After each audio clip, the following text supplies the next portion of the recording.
अस्सलाम वालेकुम students, how are you all? I hope you all are fine at your home. उम्मीद है आप तमाम खैर खैरियत से होंगे। अल्लाह ताला आप तमाम को अपने हिफ्ज़ व अमान में रखे, आमीन। स्टूडेंट्स, जैसे कि आपको पता ही है हमारा आज कौन सा यूनिट है, उर्दू का यूनिट है ग्रेड 5 का। आपने सबसे पहले अपनी उर्दू की वर्कबुक खोलनी है ग्रेड 5 की। तो काम शुरू करने से पहले हम क्या पढ़ते हैं, चलिए आइए मिलके मेरे साथ पढ़िए। बिस्मिल्लाहिर्रहमानिर्रहीम। इल्म में इजाफ़े की दुआ। रब्बी ज़िदनी इल्मा, ए मेरे रब मेरे इल्म में इजाफ़ा फरमा। O my lord increase my knowledge, आमीन। स्टूडेंट्स, अब आपने क्या करना है, अपनी उर्दू की वर्कबुक ग्रेड 5 की ओपन करनी है, page number 36। Okay students, here is your workbook, page number 36। First of all you have to mention day and date. आपने सबसे पहले दिन और तारीख लिखनी है। हमारे पास पहला सवाल क्या है, खाली जगहों में ख़त कुशीदा अल्फाज के मुतज़ाद अल्फाज लिख कर जुमले बनाने। देखिए जैसे जंग, हम कहते हैं जंग हो रही है, तो उसका क्या मुतज़ाद होगा, अमन। मीन उसके उलट अल्फाज आपने लिखने, जैसे जंग है तो जंग का क्या है, अमन। अब ख़त कशीदा मीन जिनके नीचे इन्होंने अंडरलाइन किया, इन अल्फाज के हमने मुतज़ाद लिखने, मतलब इन अल्फाज के हमने उलट लिखने।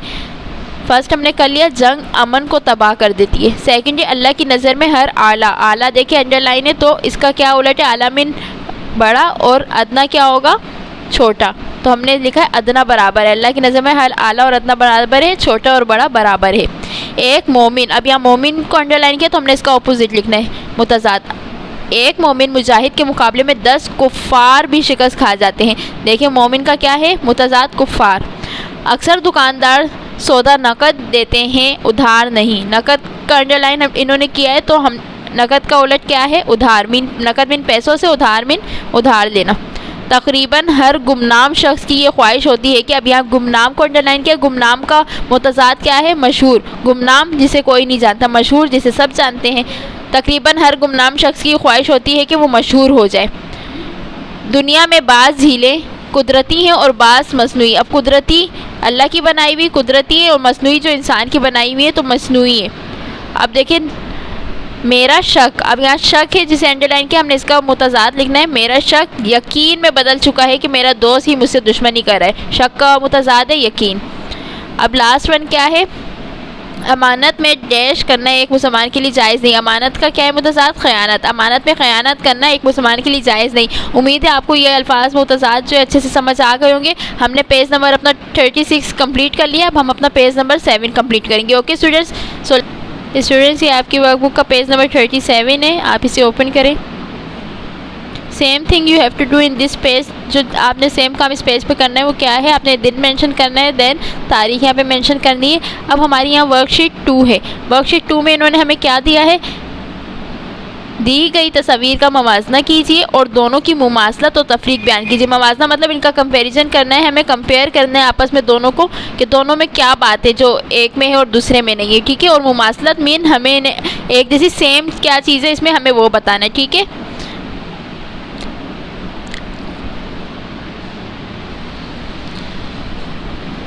देखिए स्टूडेंट्स, ऊपर आपको ये 2 जहाज़ों की तस्वीर नज़र आ रही होगी, हमने इनके बारे में बताना है। पहला कौन सा जहाज़ है, पहला हवाई जहाज़ है, और दूसरा कौन सा है, जंगी जहाज़ है। अब हम पहले हवाई जहाज़ की हेडिंग डाल के इसे मेंशन करेंगे कि इसमें क्या क्या चीज़ें होती हैं, ठीक है। ये मुसाफिरों को एक जगह से दूसरी जगह ले जाता है। अब इसमें क्या बात है, ये क्योंकि ये जहाज़ में देखा ना आप लोग, यहाँ से एक जगह से दूसरी जगह जा सकते हैं, तो ये मुसाफिरों को एक जगह से दूसरी जगह ले जाता है, सही है। लेकिन जंगी जहाज़ में क्या बात है, ये फ़िज़ा में मुल्क की हिफाजत करता है। आपको पता है मुल्क की हिफाजत ये जंगी जहाज़ कैसे करते हैं, उड़ते हैं। आपने देखा होगा जो अक्सर जहाज़ रोज़ आपको आवाज़ आती है, ये आम जहाज़, ये हवाई जहाज़ नहीं होती, ये जंगी जहाज़ होते हैं जो मुल्क की हिफाजत करते हैं। कभी ये जो है ना जंग में भी यूज़ होते हैं, तो ये मुल्की जहाज़ है। सेकंड हमारा ऑप्शन क्या है, ये लोगों की बहबूद के लिए काम करता है। जंगी जहाज़ का क्या है, मुल्की सलामती के लिए काम करता है। देखिए इसमें थर्ड पॉइंट क्या है, इसमें हर ख़ास और आम सफ़र कर सकता है। जहाज़ में तो हम सब सफ़र करते हैं कहीं यहाँ से वहाँ जाने के लिए, और ये जो जंगी जहाज़ होता है ये हर आम और ख़ास के लिए नहीं होता है। यहाँ पे तो सिर्फ वही फोर्सेस के इनमें बैठते हैं, जो फोर्सेस के जवान होते हैं वही सिर्फ इनमें बैठते हैं, क्योंकि वही जंगी जहाज़ चलाते हैं या वही उन जंग में मुकाबला करने के लिए सिर्फ वो चला सकते हैं, सिर्फ वही इसमें बैठते हैं। लेकिन यहाँ पे तो ये हर ख़ास आम के लिए। अब इन दोनों में हमने देखना है कि सेम क्या चीज़ है। देखिए एक तो हमने यहाँ लिख दिया जहाज़ अब इन दोनों की मुमासलत क्या है? सेम चीज़ क्या है? जहाज़ लोगों और सामान को हवा के ज़रिए एक से दूसरी जगह लंबे फासले तक ले जाते हैं। लेकिन यहाँ पे मैंने ये मुमासलत लिखी है, आप दूसरी मुमासलत भी लिख सकते हैं। फॉर एग्जांपल, दोनों में इंजन होते हैं, दोनों को पायलट उड़ाते हैं, दोनों जो है ना दोनों हमारे मुल्क के लिए काम करते हैं। लेकिन इनमें ये अगर मुमासलत आप चाहें ये लिख सकते हैं, लेकिन जिस तरह मैंने आपको बताया है कि दोनों को पायलट उड़ाते हैं या दोनों में इंजन होता है, तो इस तरह की मुमासलत भी आप अपनी तरफ से लिख सकते हैं। स्टूडेंट्स, आई होप आपको ये बहुत अच्छे से समझ आ गया होगा कि मुमासलत किसे कहते हैं, मीन सेम इन दोनों में क्या है, और इनका कंपेरिजन भी हमने कर दिया है कि इनको आपस में मवाजना भी कर दिया है। आपने इसी तरह पेज नंबर 36 एंड 37 कंप्लीट करना है नीट एंड क्लीन राइटिंग में। उम्मीद है आप लोग को अच्छे से समझ आ गया होगा। अपना बहुत ज़्यादा ख्याल रखिएगा। अल्लाह हाफिज़ टू ऑल।